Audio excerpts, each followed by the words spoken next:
Hey, Joel, glad you could make it. Me too, John. Okay. We'll see how long I last here, but I haven't, it's of course 7 o'clock here and I haven't had dinner, and but Pat's not here, so I'll sneak in some meeting time. Okay. I actually have to head off to the little boys' room for a minute. So, Okay. so I am going to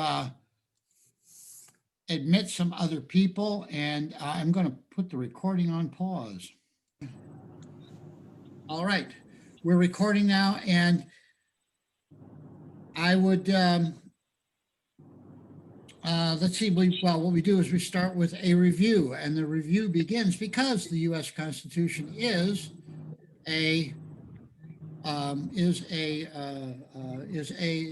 does define a republic. We start off with the definition of a republic. Somebody tell me real quick in review, what is a republic? Not Marty. Except It's a Marty. state in which the supreme power rests in the body of citizens entitled to vote and is exercised by representatives chosen directly or indirectly by them. A state in which the head of government is not a monarch or other hereditary head of state. It's a government by the people, a form of government in which the supreme power is vested in the people and exercised directly by them, by their elected agents under a free electoral system, and it must have a constitution. I don't know about that, direct or indirectly voted. Well, no, that's very good. That's very good. It sounds kind of like it came out of an encyclopedia, but that's okay. And did you get that out of an encyclopedia, Bob? No, I think I got it out of the early part of your book. All right, that was before I refined it, I guess. I got it out of the dictionary, probably. Yeah, probably. Okay. All right. So it sounds like, yeah, so that's exactly right. That is the common understanding of what a republic is. The question is, though, how do you make a republic? And in order to make a republic, you're going to have, like our republic has 3 branches. Why does it have 3 branches? I'm looking at Kevin. I'll bet Kevin can answer that. Why does it have 3? Why does the government have 3 branches? Yeah. Why does a republic, and particularly this republic, why does it have 3 branches? I would say in large part to check the other 2, that checks and balances, separation of powers and checks and balances are kind of a foundation of our government. That's correct. That's correct. And that's something that the dictionary definition does not emphasize. But Marty is chomping at the bit. Anybody else can go. Marty, okay. Lay it on me, baby. Well, it's a government made up of 3 different forms of the natural government, or forms of government, which are monarchy, aristocracy, and democracy. And it combines those into an unnatural form of government, and that's the republic. Good. Anybody want to add anything to that? Got to have a constitution. Oh, with a constitution, right? Yes, yes, and the reason that a republic has to have a constitution is because it is not a natural form of government, and you need to have some kind of guiding principles that describe how these 3 different, how the monarchical part works with the democratic part, and how that works with the aristocratic part, and how those pieces fit together. And that's what the Constitution does, is defines how those pieces fit together to hold them in place. Because since it is unnatural, it's a construct, it's something that's put together, it can easily fall apart. So so that's very good. Anybody want to add anything else to what a republic is? At me. All right. Teresa, I know, is just busting it to say something. But... No, I'm not. Oh no! Oh no! Oh no! Nope. Not quite. Okay.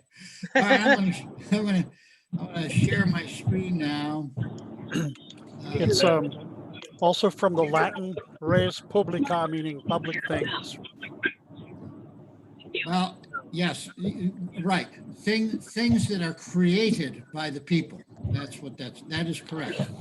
Okay. All right, I am going to, let's do this. Let's do this. Share this screen right here. All right. Actually, this is the point where it talks about the Bill of Rights, and the reason for that is because we've actually gone through the original Constitution all the way through it. Yes, I agree, Marty.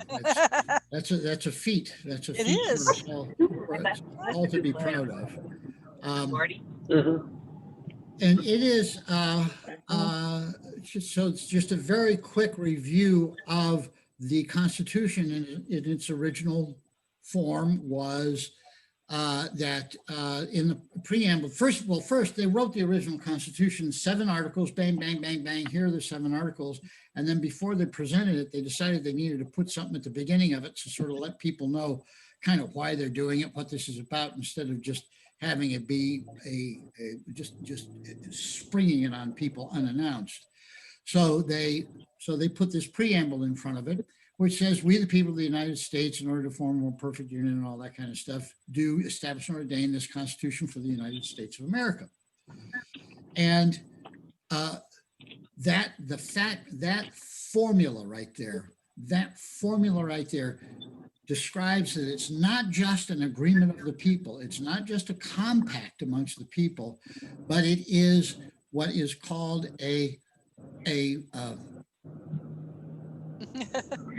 whoa, I just lost the word. A charter. It is a charter, and what a charter is an instrument, like a document, like the Magna Carta, for instance, which means the big charter, the great charter, is where a sovereign, like the king, says, I'm going to do these certain things and I'm going to allow certain things to happen. And this is the way it's going to be because I'm the sovereign and I'm saying that. And immediately, as soon as you look at the preamble, that's exactly what it does. It says, we, the people of the United States, in order to do a whole bunch of things, we are ordaining and establishing this Constitution.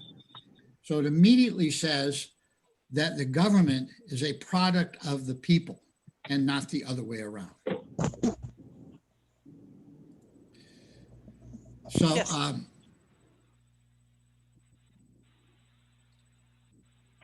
And Christian says it's like a corporation is granted a charter from the state. This is exactly correct. That's exactly correct.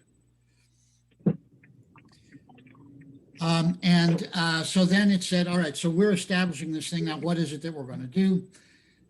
The first article talks about the democratic branch of the government, which is the Congress. It makes the laws. It does it by majority rule, majority vote. That's what happens in Congress, is you have majority votes. So therefore, you know that you have that is the democratic form. And it talks about that it has a House of Representatives and a Senate, and what each one of those can do and how they operate and things that they can do and things that they can't do and all that kind of stuff. Then it goes on to Article 2, which describes the monarchy part of the government, which is the president and all of his minions. And in that area, the president is the ruler of it. It's what he says is what goes. And that is the operation that operates like a monarchy, because it is a monarchical form of government. And there are checks and balances between the Democratic Congress and the monarchy president, and they go back and forth and they have their various things that they can do. Secondly, then the Article 3 has to do with the courts, and that is kind of an aristocratic element where if the Congress or the president bears down on some weak person and they could just overwhelm him, the guy goes to court and the courts stand up for him, and you have to be, proven guilty. You have to be proven guilty. You have to be assumed innocent until you're proven guilty, and that sort of thing. And it is there to protect people.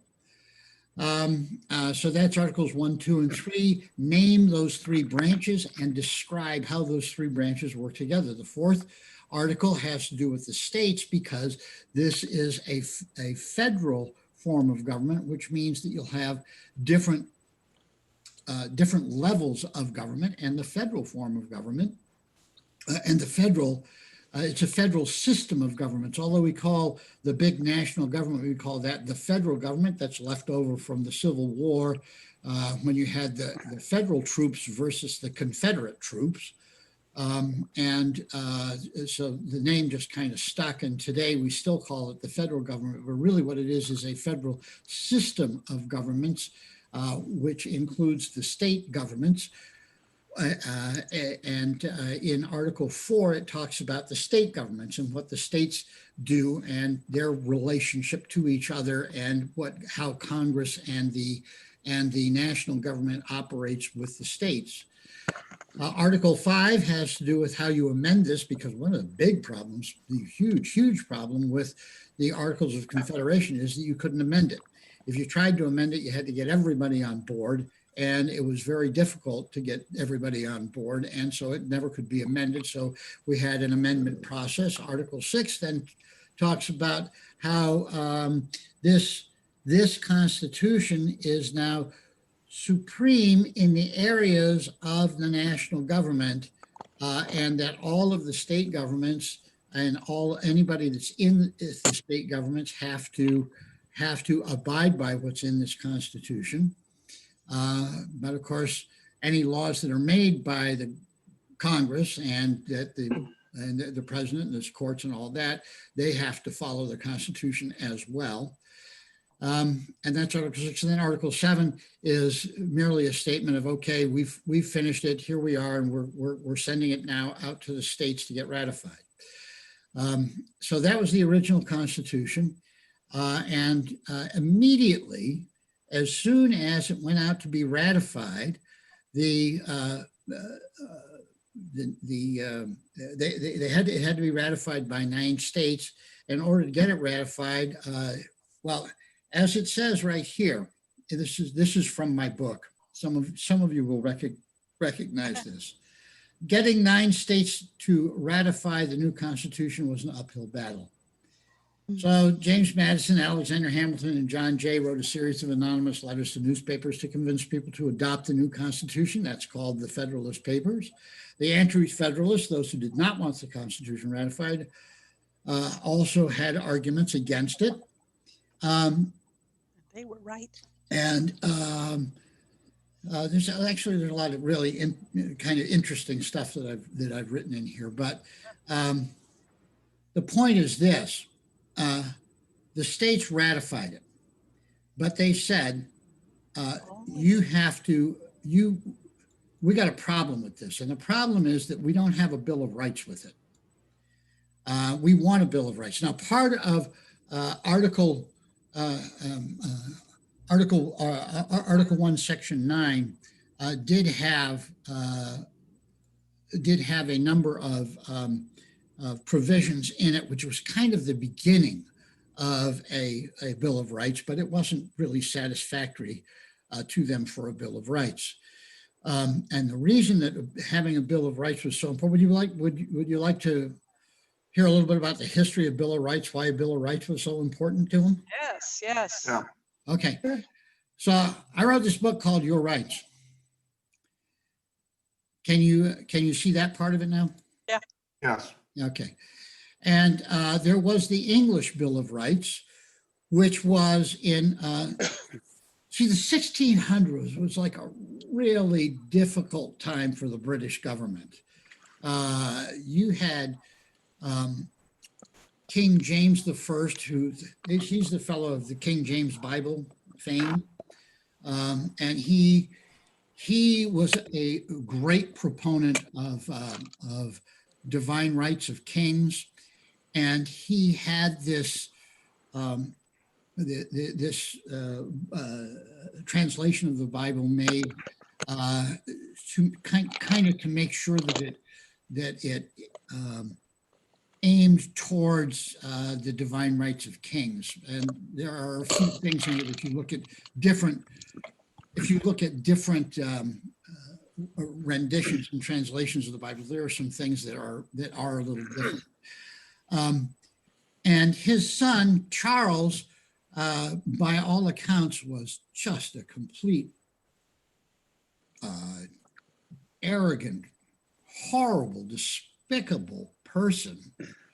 And by the 1840s, they had a wholesale revolution on their hands, and they had it was Catholics against the Protestants, and back and forth. And they beheaded King Charles, and they had Oliver Cromwell. Oliver Cromwell became the head of the government, and then after a little bit with him, or actually he died, and his son took over, and his son was not a good ruler. And people said, we want the king back. We want a king back. So they went to Charles II, which was Charles' first son, and he didn't work out. Then they went to James, and they had a couple of guys that they couldn't do. And it was so back and forth and so horrible that around 1688, they wrote a thing. Right here. This is out of the Your Rights book. In 1688, Parliament passed the Declaration of Rights, affirming the rights that Englishmen had going back to the Magna Carta. Mm. However, James refused to sign it. So basically, Parliament went king shopping, and they went to find out we want a king that's going to follow this, and they found William and Mary. This is William and Mary of Orange, and they said, and this is why it's called the Glorious Revolution, because they came in, they said, yeah, we'll sign it, and so they signed it. They became king and queen of England, and that was the Glorious Revolution because nobody had to die during it. Can you hear me, John? Yes, I can. You're totally right. Everything you said, I completely agree with. Okay. I wanted to interject that it was primarily a war of Catholic kings to a Protestant parliament and big religious friction. Yes. Also, the King James Version is wonderful, wonderful poetry. They really did a work of art in translating it from their earlier Latin and Greek sources. So that's all I have to say. But Okay. yeah, glorious because nobody died. Yeah. William came over with the troops from the Netherlands, and James fled to France, which was Catholic country. Yep. And nobody died. And now they had a king who was Protestant and a parliament that was Protestant, and everybody got happy and flourished and prospered for a good time. Mm. So yes, and so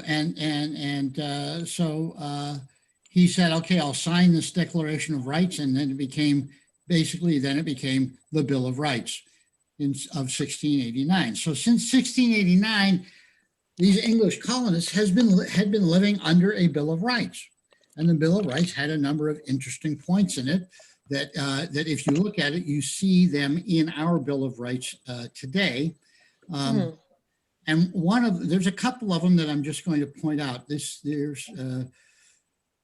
here in the book here, I touch on each point of what each point does. But one of them was really interesting was this one, which is the seventh part of the Bill of Rights, restored the right to bear arms to Protestants.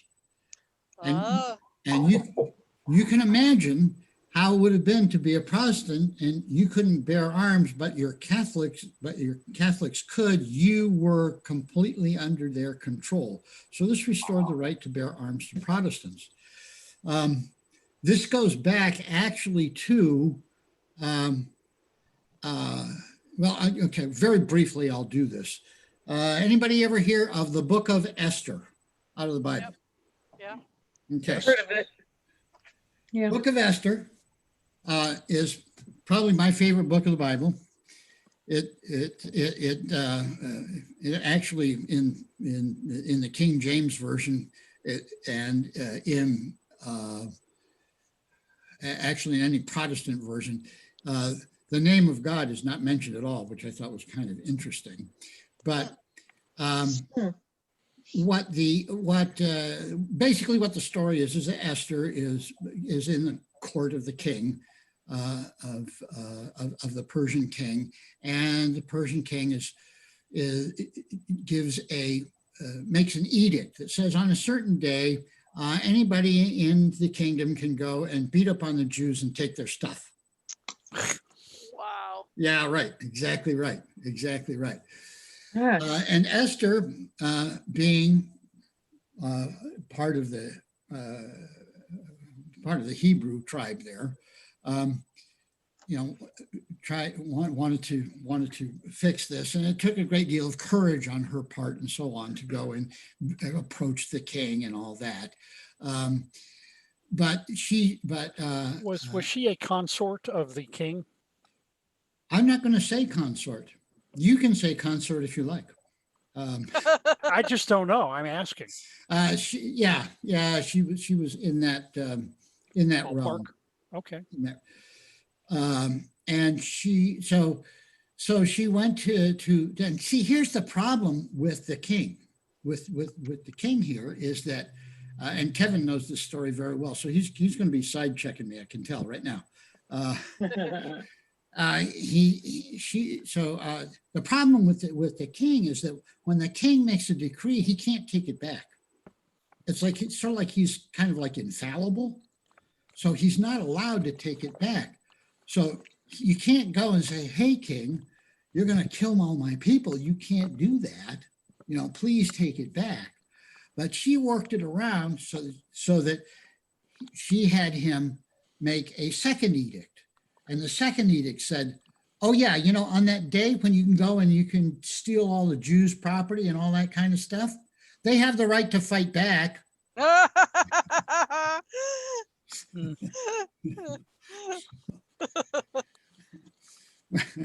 So anyway, I think that's why Esther is one of my very favorite books. Another one is down here.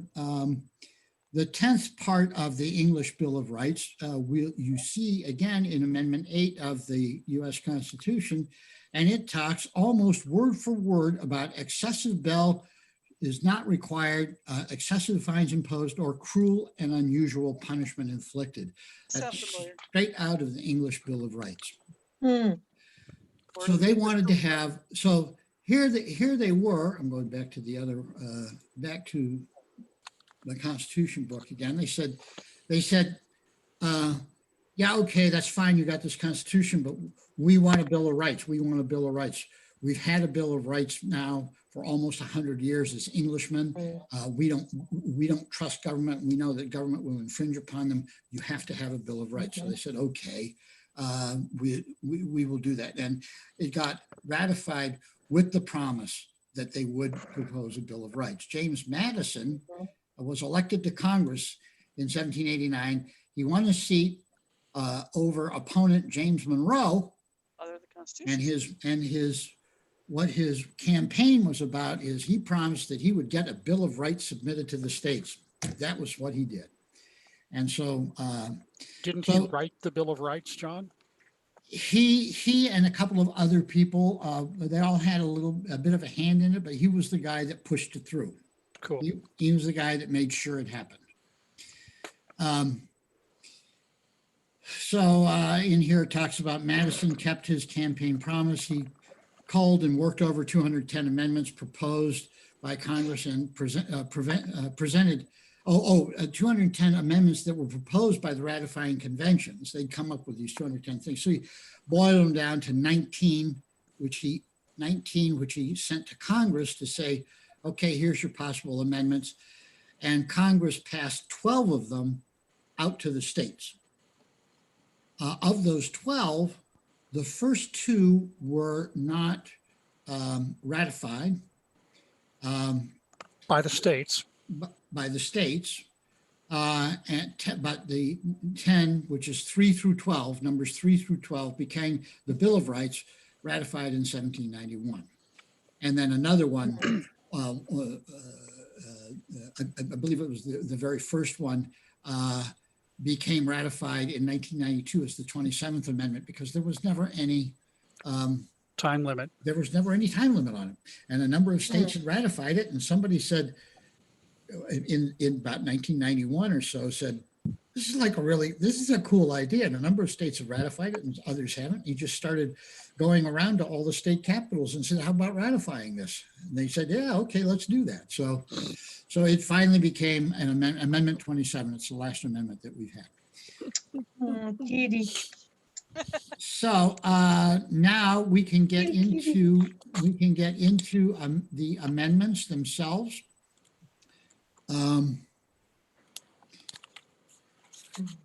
You know, I think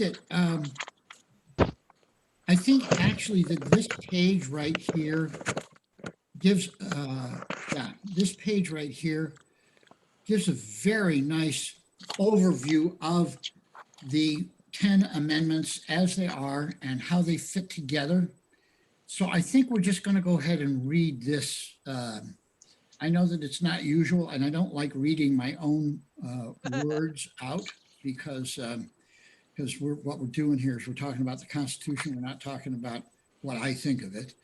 But I would like to do that with this one, just for this. So I see Teresa there. You want to read me the first paragraph right there? Yeah. Amendments 1 through 3 are designed to keep the government under the control of the people.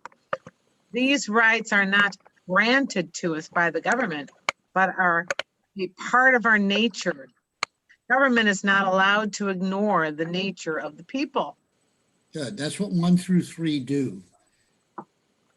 Marty, you want to just do the next paragraph? Sure. These rights describe what has been called a river of rights, starting with the recognition that no government can force you to think one way or another. Therefore, it would be futile for the national government to try to establish or disestablish a religion.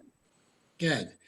So that's the first start of it. That is the very first freedom, is the freedom of conscience, the freedom of being able to basically, really, it's the ability to see something and say and not have somebody else tell you. I mean, it's like, for instance, you look at the sky, you got a blue sky, and somebody comes along with a bayonet and says, it's a yellow sky. And you have to cower and say, okay, it's really a yellow sky, when you know it's not. You know it's a blue sky. Because that's the first thing that gets protected, is your ability to perceive what you know to be true, and not have somebody call it into question or demand that you say something else. But, Kevin, it would be worthless. But it would be a worthless freedom to think if you were not allowed to do the right thing. Article 42 of the Constitution of the old USSR allowed freedom of religion, but did not allow believers to practice their religion. Thus the right to free exercise. Exactly right. You were allowed to, you could have a Bible, but you couldn't tell anybody about it. Mhm. All right. Bob is muted. Would you like to do some, Bob? I don't know if you're capable of it. Okay, Yeah, good. yeah, I just muted because I was in the car before, but I'm home now, so. Oh, okay, good. There's a long paragraph, but just go ahead and do it. Okay, but it would be worthless to act without being able to share your beliefs with others. Thus, freedom of speech is allowed, but it would be futile to speak without an audience. Thus, freedom of the press to draw an audience. People may become fired up by what you publish, thus the freedom to assemble. The assembly may want the government to change, but a single person bouncing around the halls of bureaucracy can be shuttered to one side. Let a bureaucrat try that with an entire assembly petitioning redress, thus the right to petition. And that's why when we actually read Amendment 1, you'll see that it runs exactly in this order. Speech, press, assembly, and petition of grievances. Mm. All right, next one is this paragraph cuts off. Howard, go ahead and read here, and then I'm going to move the page when you're down to the bottom. Okay.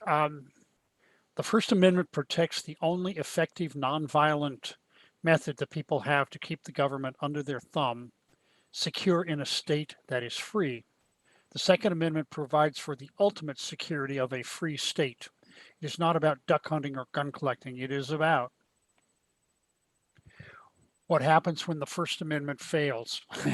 Yeah. There to protect All the First right. And I did do a video. It's the very first video that we did back many years ago. It's on our YouTube channel. It's called A River of Rights, and it is about this. And I think at the end of it, somebody asks me, what happens if, the First Amendment fails? And I say something like, that's why you have a Second Amendment. And honest to gosh, up until that point, I had never thought that. I had never realized that. But that is the purpose of the Second Amendment, is because is what happens if the First Amendment fails. Yep. Mm-hmm. And then Joel, I got a short one for you. Amendment 3 here. I think I can handle it. Okay. Amendment 3 prohibits a military presence that would chill the exercise of First or Second Amendment rights. Good. That makes sense to all? Yeah. All right. Jean, I don't know if you want to get on this. I see that you have your, you're muted. I'll wait a second if you want to unmute yourself. There it is. Okay. I'm busy on another call. I'm listening in, but I don't want to participate right now. Okay. Thank you, Jean. Glad to have you. And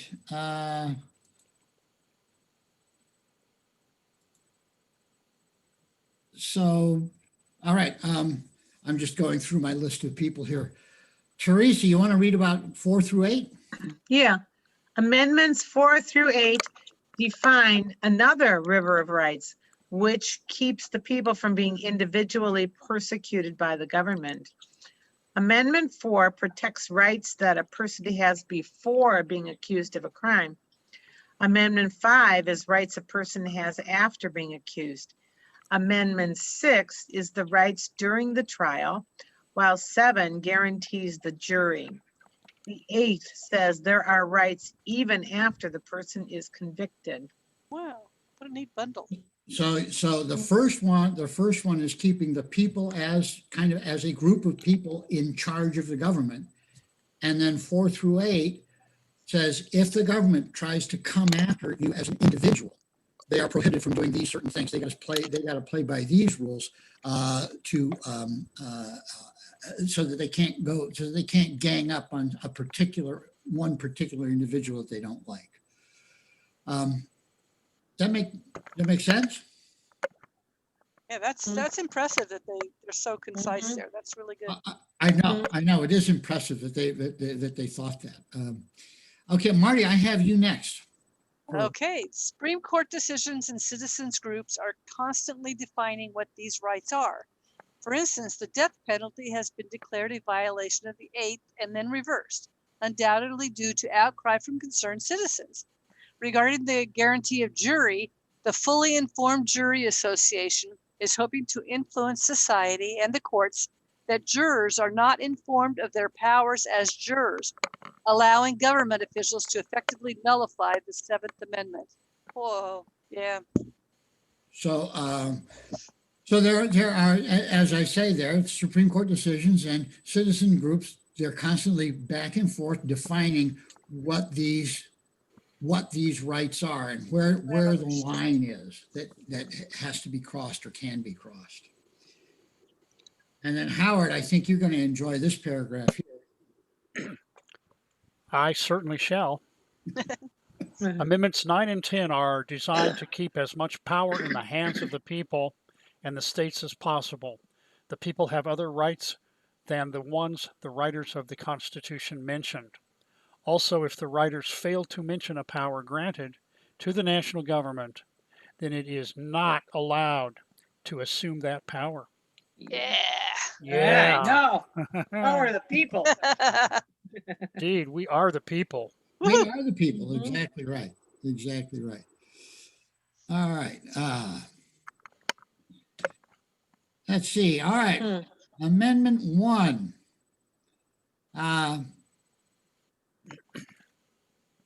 Kevin, let's just go ahead and do this, and then I want to talk about it as a river of rights. I want people to talk to us about it as a river of rights. Go ahead, Kevin. Congress shall make no law respecting an establishment of religion, or prohibiting the free exercise thereof, or abridging the freedom of speech, or of the press, or the right of the people peaceably to assemble and to petition the government for a redress of grievances. So this is the nonviolent method to keep the government under control. And it very specifically is talking about Congress, the National Congress. By later action, Supreme Court decisions, it has been incorporated also into states, that states are not allowed to do these things either, or shall make no law regarding any of these things as well. But it follows. Anybody have any comment about this or want to say anything about this? Or? Well, all state constitutions have these in all the Bill of Rights in their constitutions, some way or another. The Bill of Rights is in every state constitution. Cool. Okay, I wasn't aware of that. I am Yep. Somewhere or another, it may be worded differently, but they're in there. Usually just after the preamble. So that's pretty cool. Well, I want to say something after you say what you wish Go ahead. to. You're good. Go for it. Well, I think there were court cases where the 14th Amendment included the first 10 that the states had to follow these as well as the federal government. Now, I'm not that's exactly right. That's exactly right. They were incorporated in by Supreme Court decisions. That's exactly right. Okay. Now, the Fifth Amendment, there's part of it which says, could you slide up a little, John, so I can see the Fifth Amendment? Oh, the Fifth, sure. Hang on. Oop, there we go. Yeah. A little more. Okay. There is in there a taking of property. Yeah. Without due process of law. Towards the Deprived bottom. of life, Process liberty, is or number 4. property Right. without due process of law. And the reason I question Marty's statement is because I read in the Wall Street Journal after the what was the court case called? I don't recall, but it was about the taking of private property. It's in a film called Little Pink House. It was out about 2 years ago. And it was a 5-4 decision. And they decided that, yes, they could take your house because somebody's going to do a development project that's going to benefit this whole town. And several of the states did not have this Fifth Amendment to their constitutions. And they did. They voted to put it in, like particularly states in the South and West. So that's why I was dubious about Marty's assertion there. That's all. Just those 2 points. I have a comment to make from that, but also Christian has chatted to us that generally in the Declaration of Rights, there is eminent domain, which actually is called for in Amendment 5, where it can be taken, but the rest of the fifth states without just compensation. Right. And it has to do with that you have to be given just compensation. Because I remember that law because that court case, which is whatever it was against New London, because I used to live in New London. So that's why one reason that it struck me is interesting. And it was in 2005. And they had condemned, the city of New London had condemned a property, a series of properties. Whole bunch of the town. Well, it was a section of the town. Yes. And usually what eminent domain is about is now Christian, I'm reading Christian's chats at the same time here, so I'm just going to repeat it. When a freeway goes through for the benefit of the public can take your property under eminent domain. That's the idea when a freeway goes through. What this court case was about was that the city of New London had taken it. They were planning on doing something or other with it. But then Economic development. They were going to build a factory campus. This was not for public benefit. It was for private. Monetary benefit. Yeah. Christian is right though about the. No. Just hang on. Howard. All right. I'm familiar with the case. I saw the movie John twice. I love that movie. Well, I don't know. I read the case, so I don't know. I don't know what You read the case. I watched the movie. Okay. All right. I don't know if it was Well, as good. I don't know if the book is better than the movie, but Depends on whether Oliver Stone was involved. I don't think he was. So, they took it. My understanding was that originally they took it because they were going to do something else with it. But then this developer came along and he said, no, I want it for this because I can do this with it. And when I do that with it, then you'll have much more tax revenue. And they said, oh, okay, good. Then, and they were able to keep it took. But maybe if it's possible, the developer just came to him and originally they did the taking because the developer did it, because the developer wanted it. And the purpose of that was then it was going to have economic development, as you say, therefore a bigger tax base, and therefore benefit everybody else, everybody in the state because they had, or everybody in the township because they would have more taxes being paid. That they took it with that reasoning. Usually it's done in the case of, you're going to build a road or you're going to have some public thoroughfare or something like that.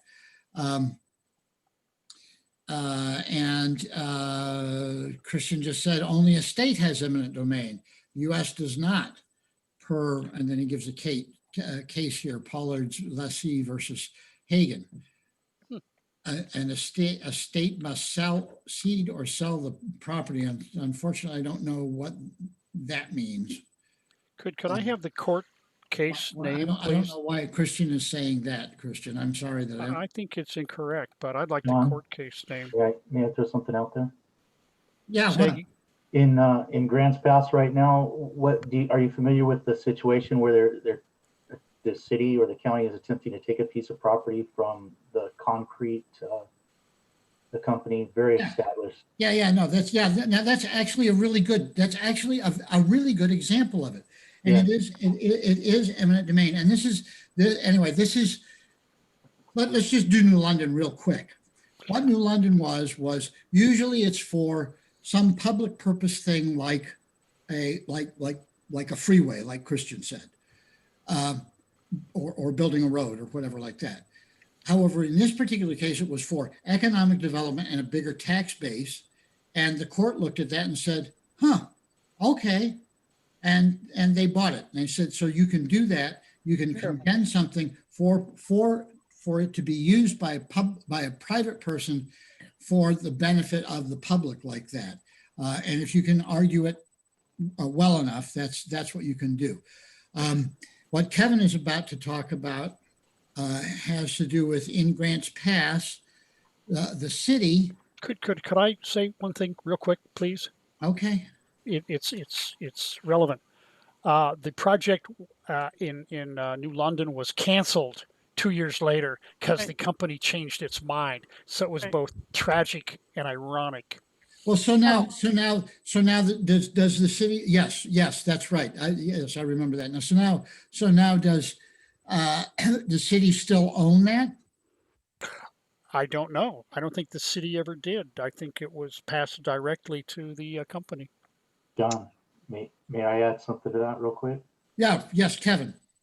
I don't know if any of you folks were from Southern California or have ever been through Southern California, but in and around Norwalk area of California, when I was a kid, they were going to build a freeway, and they did this to entire neighborhoods, almost like the size of cities. You can drive for miles and just see where there used to be homes, and then they never built the freeway. So Yeah. I think it's a tragic. I mean, I guess we need it as a society, but I think it's tragic when they do condemn and then they don't go. They did that in the Pasadena, South Pasadena area, and they're still, Yeah, the they 210 finally decide. Oh, that's the decided not- 710. or 710. That's for the 710, and it's still free, it's been going on for decades.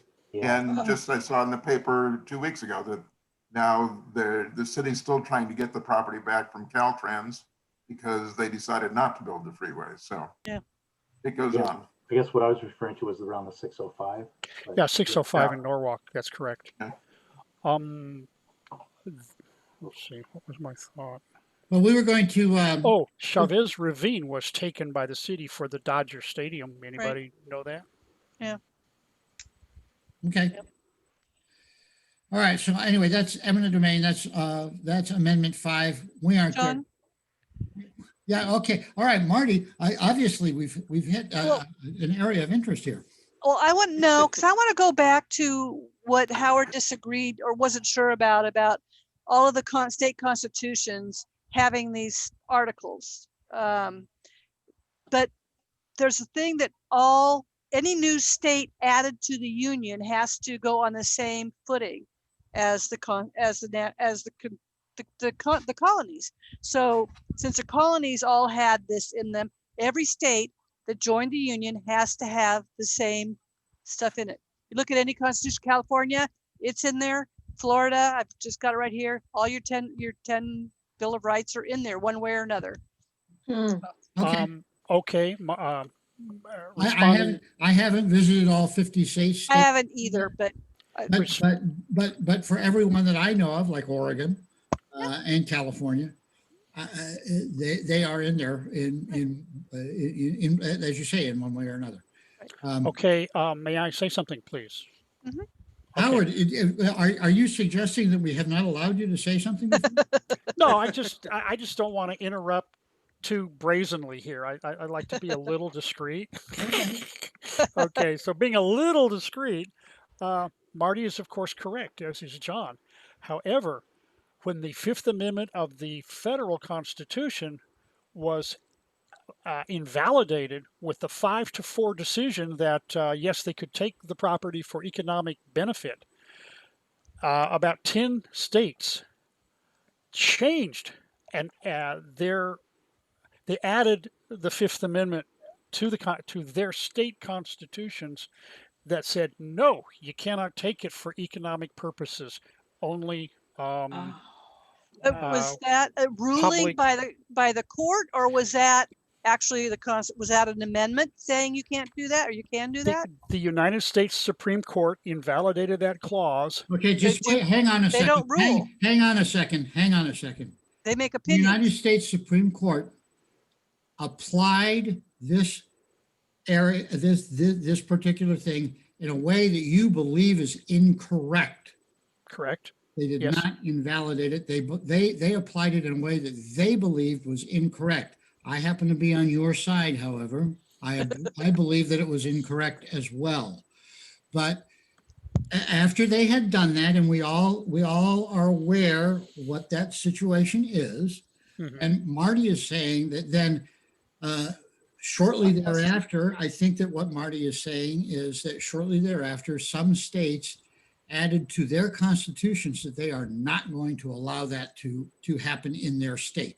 Howard said that. Yes, that's correct. Howard said that. Yes, totally correct. Okay, That's- okay, Christian asked what case are we talking about? It is It is somebody versus New London. Oh, what was her name? Oh, gosh. What was her name? I forget. I remember at the time in 2000, it's a 2005. Howard, you watched the movie twice. What was her name? It's a 2005, Christian, it's a 2005 case. And I know that I've written on it in the past. Now it's like Kelso or That's it. That's it. Yep. something like that. Kilo. Kilo. That's it. Kilo. Kilo I think that's decision. right. Kilo. Yes. Yes, we're talking about Kilo, Christian. Is Christian about to tell us that we got it wrong? Okay. All right. So just to finish Kevin's thought, because I happen to know about it too. Grants Pass. Was it CETO, CETO? K-E-T-O. K-E-L-O. K-E-L-O. Kilo. Kilo. Cool. Okay, that's all. Okay. All right. Well, Christian, I hope you get a microphone here, because he just said he's read over 300 Supreme Court rulings and so on. Wow. I'd like him in Well, I here. pick his brain. Yeah, I'd like him in here. Absolutely. Please get a microphone. Oh yeah, he says he just purchased it. Plug it in. It goes in the Thumbs up to you. USB port. Thumbs up to you. All right, Christian. We'll see you next week. I mean, we'll hear you next week. All right, but very quickly with Kevin. The city of Grants Pass is attempting to condemn a piece of property owned by the Copeland brothers. They are a certain kind of a fixture in this town. They've been there for like 80 years in the same location. And they're attempting to condemn it because they want to use it for a new water treatment plant. The mayor of the town, Roy Lindsay, has been in my Constitution study group here locally for like years and years and years and years. So I asked him about this, and he said basically negotiations broke down. And they had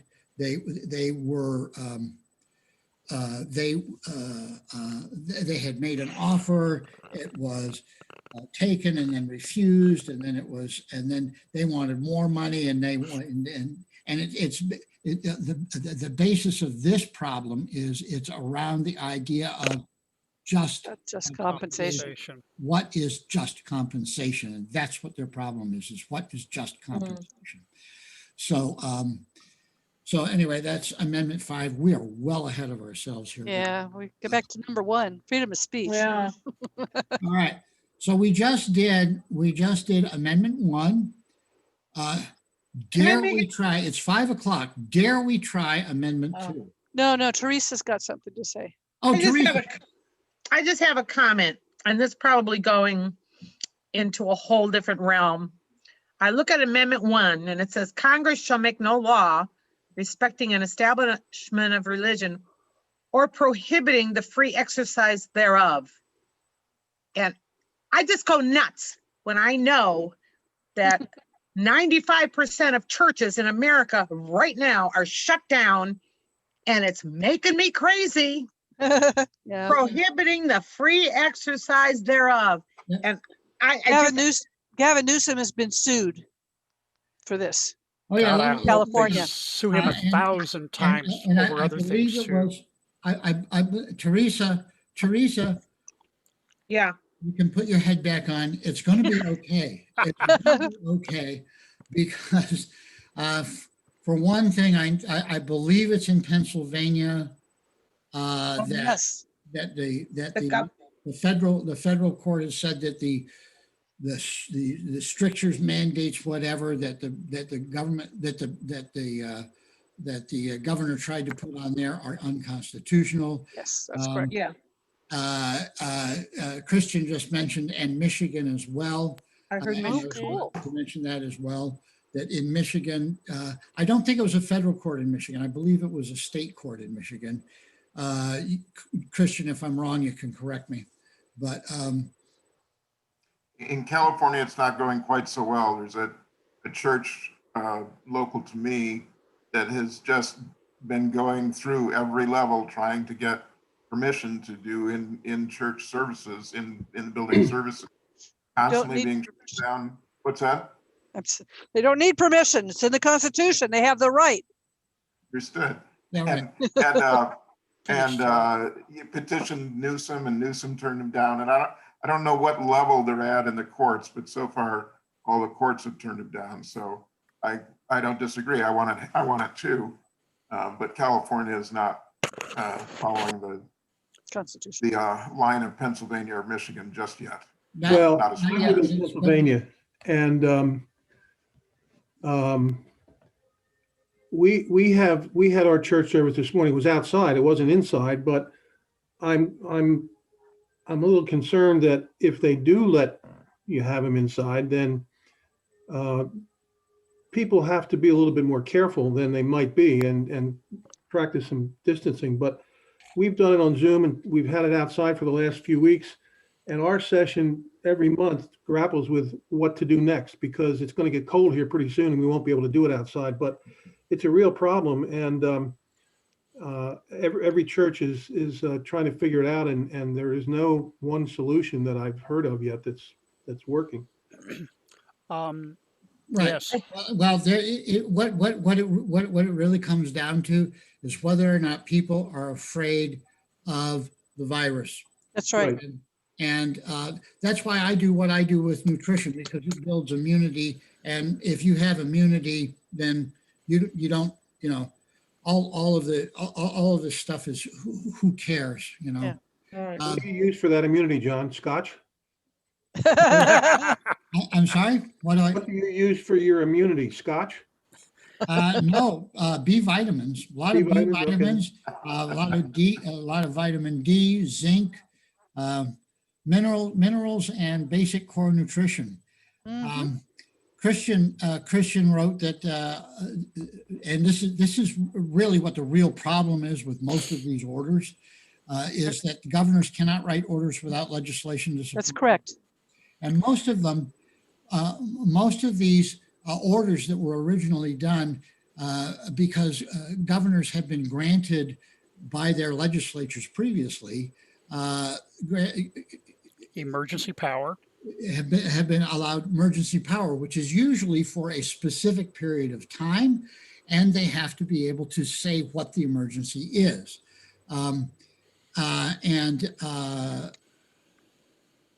Now, Christian has just said the courts cannot strike down a law that doesn't exist. They can only restore the injury sustained from the application of an order. Without an order and without an injury, an individual has no standing. Emergency power does not suspend the Bill of Rights. Exactly right. So the problem is the solution is to strike down the order, and I have often said that I do want these cases to go because and force the government to produce the science that says that this is causing a danger, and that they are not selectively enforcing it. And that's a particular problem that Michigan has, because Michigan is allowing rioters on the streets. So why can you have how can you have rioters okay together, but you can't have a church service? Right. Right. So, Very Marxist. This is just Marxism. Let's just face it, It is. It just is. It is Marxist philosophy that's infiltrated. Sorry. But that's a whole nother subject, isn't it? yes. All right, we have spent an hour doing Amendment 1. Yeah. Next I time. think we have more to do next week as well on Amendment 1. Yep. And I bet you Amendment 2 is going to take several sessions, perhaps. Yeah. But on That was easy. on this one, John, Actually, I want to press ahead with 2, 3, 4, 5, 6 next week, or next Wow. next week. Okay. Yikes. Unless somebody, yes, as Christian says, why is Home Depot open to the public but not my church? That's right. Damn That's right. Exactly right. Really? Really? The Really? Christian, you just found a friend in Teresa. Yes. I'm Well, like, yeah. Newsom, I believe, I haven't read the statute, but had 2 months of emergency powers, and then they suspend. So there also are there's a petition circulating now to recall him from office. I signed Yes. it. Good. I hope it gets on the ballot. Okay. But the judge in Pennsylvania said that these emergencies that are not clearly defined, like as to time, do not supersede the Constitution. The Constitution That's is right. supreme, and also, golly, I lost my thought. Okay, Howard. Okay. Listen, I think that we've kind of covered this. We've kind of done it, unless because it's time for us all to. I'm going Chill. to turn into a pumpkin. I don't know about you. So, Well, does anybody else have anything else you want to say about this? yes, me, Howard. The minister at that Sunland church, John MacArthur, Yeah. threatened when the decision came down from the California court that he was going to meet inside his own church. So it will be interesting to see if they arrested people for going to church. Yeah, I know. Yes. Let Yes. us know. I was there at his church in 1982 when there was, I wrote you guys an email about it. Yeah, when his dad, you said, was Right. pastor. So I'm actually pretty familiar with John MacArthur. He's Very cool. he's on the right side, on the correct side. Very good. Anybody else have anything else to add? Oh, Christian just said, please find your state's Administrative Procedures Act and read it. That's where you get your either 2 months or whatever. That's the that's what can be done under emergency powers and stuff like that. I assume that's why Christian mentioned that. Thank you, Christian. Thank you, Christian. All right. Anybody have anything else? Because I'm going to close this sucker down because it got Thank away, you. because it got away from me, man. Great meeting, John. We Like- really It's enjoyed like it. Chris Wallace, emanating Chris Wallace. All Oh, right. no. Ah, please. John is so beyond Chris Wallace, who I think is turning into a leftist. yeah. Okay. All right. We're not going there. We are not. Going there. All right, guys. All right. Thank you, Okay. Joel. Thank you, Have a good Kevin. week. Bye, y'all. Thank you all for being with us, and we'll see you next week. Yep. And Thank you, John. And we'll do Amendment 2. Hot dog. Ooh, Yay. yay. Doggy. All right. Bye, y'all. All right. Bye-bye. All right, Kevin, I sent you an email. Okay, I'm going to unfreeze stop sharing my screen, and I am going to stop the recording.